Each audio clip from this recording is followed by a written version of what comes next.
Nandito tayo sa Alabang, Muntinlupa City para sa isa na namang pageant ganap dito sa The Bellevue, Manila para sa Mutya ng Pilipinas 2025.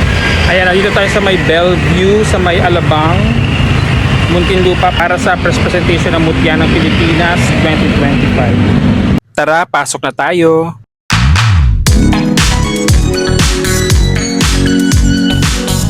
Bago pumunta sa event, nag-toilet muna ako.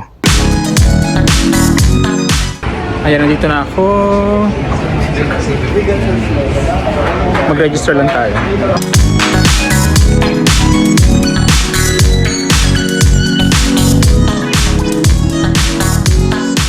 Set up lang kami.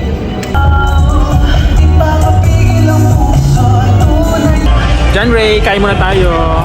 Hoy! May ano ko dyan ha, special participation ha. Kumain daw muna kami bago mag-umpisa ang event.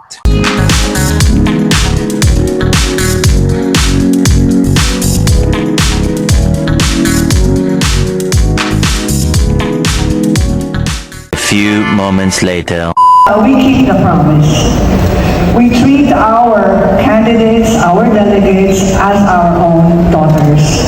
At isa-isa na nga pinakilala ang mga kandidata ng Mutya ng Pilipinas 2025 sa kanilang press presentation, suot ang kanilang mga swimsuits.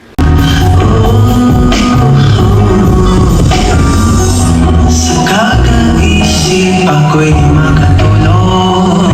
Tuluyan ang nahulog sa For Mutya ng Pilipinas, Parañaque City, Naomi.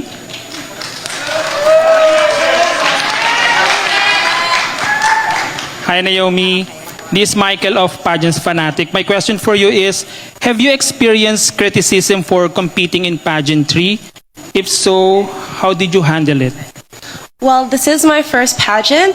However, I have been a model for 2 years now, but I have received some criticism, but I have turned this criticism into something that can empower me and that I can find that validation within myself instead of finding it with other people. And I turn that into power, and that's why I'm standing here today as a representation for girls who feel that they are less because they look different. Yes, thank you.